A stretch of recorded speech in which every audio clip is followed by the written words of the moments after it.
বিশ্বনাথৰ পাভৈ টিলাপাৰাত গাৰো জনগোষ্ঠীয় ৱাংগালা উৎসৱ উদযাপন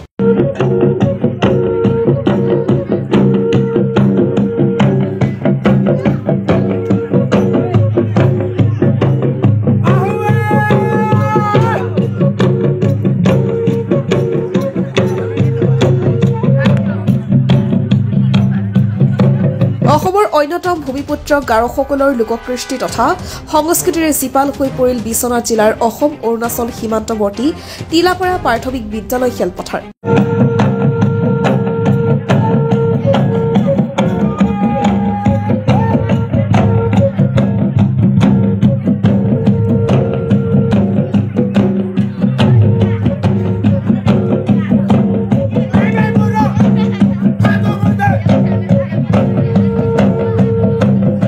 বিশ্বনাথ জিলা অসম অৰুণাচল সীমান্তৱৰ্তী গাৰো জনগোষ্ঠীয় ৰাইজে দুদিনীয়া কাৰ্যসূচীৰে আয়োজন কৰা পঞ্চম বাৰ্ষিক ৱাংগালা উৎসৱ বিভিন্ন কাৰ্যক্ৰমণিকাৰে উদযাপন কৰা হয় উক্ত উৎসৱ ভাগত গাৰো জনজাতীয় লোকসকলে কৃষি কাৰ্য অধিক উৎপাদনৰ আশাৰে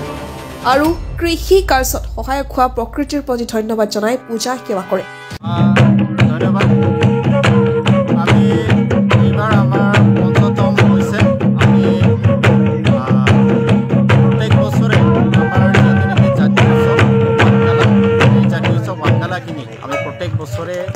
আমি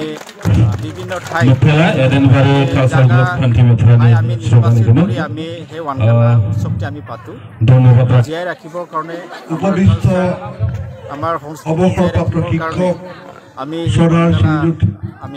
উৎসৱটি আমি প্ৰত্যেক আমি জানুৱাৰী মাহৰ তেনেকৈ 22-23 বা 15-16 তেনেকুৱা প্ৰাক্তন ধনবৰালী একমাহমান আগতে খবৰ দিব আগবাঢ়ি যাব পাৰে মোক এবাৰ সুধিছিলোঁ আমাৰ বিধানসভাৰ ডেপুটি স্পিকাৰ আমাৰ মাননীয় ডক্টৰ নোমল মমিন হেমন্ত তেখেতে মোক সুধিছিল যে আপোনাৰ সমষ্টিত কৃষিভিত্তিত গঢ় লৈ উঠা ৱাংগালা উৎসৱ উপলক্ষে গাৰো জনগোষ্ঠীৰ সহস্ৰাধিক যুৱক যুৱতীসকলে পৰিৱেশন কৰে তেওঁলোকৰ পৰম্পৰাগত গীত নৃত্য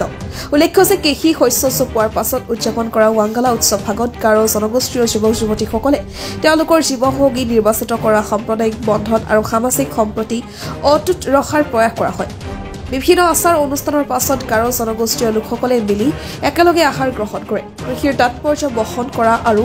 সামাজিক তথা সাংস্কৃতিক ঐতিহ্য ৰক্ষা কৰা ৱাংগালা উৎসৱ ভাগত বিশিষ্ট অতিথি হিচাপে বিশ্বনাথৰ বিধায়ক প্ৰমোদ বৰঠাকুৰ বিশিষ্ট সমাজকৰ্মী তথা সুচিকিৎসক ডাক্তৰ ৰঞ্জন গগৈ বিশ্বনাথ জিলা ছাত্ৰ সন্থাৰ সভাপতি মহম্মদ আজমত শ্বেখ বিশিষ্ট সমাজকৰ্মী তথা জনজাতীয় নেতা নিত্য নাৰ্জাৰী এপছৰ বিষয়ববীয়া গাৰো জনগোষ্ঠীয় সংগঠনৰ বিষয়ববীয়া সকলো উপস্থিত থাকে হাজাৰাপাৰাৰ 1 নং ৰূপালী ইয়াত এতিয়া বহুতো ছাত্ৰ ছাত্ৰী মই দেখিছোঁ মোৰ কলেজত পঢ়ে ইয়াৰ পৰা মোৰ এই অঞ্চলৰ পৰা এই 8খন গাঁৱৰ পৰা যোৱা কেইবছৰত বহুতো ছাত্ৰ ছাত্ৰীয়ে খুব ভাল ৰিজাল্ট কৰিছে মোৰ কলেজৰ পৰা আৰু অতি গৌৰৱৰ কথাটো হ'ল আমাৰ পাভৈ ছিনিয়ৰ ছেকেণ্ডাৰী স্কুলখন মাত্ৰ 5টা বছৰ হৈছে এই 5টা বছৰতে যোৱাবাৰ গোটেই অসমৰ বিশ্বনাথ জিলাৰ ভিতৰত ফাৰ্ষ্ট পজিশ্যন পাবলৈ সক্ষম হৈছে আৰু গোটেই অসমৰ ভিতৰত 5th পজিশ্যন পাবলৈ সক্ষম হৈছে বিশ্বনাথৰ পৰা ৰমেশ চন্দ্ৰ চৰণৰ report the North East times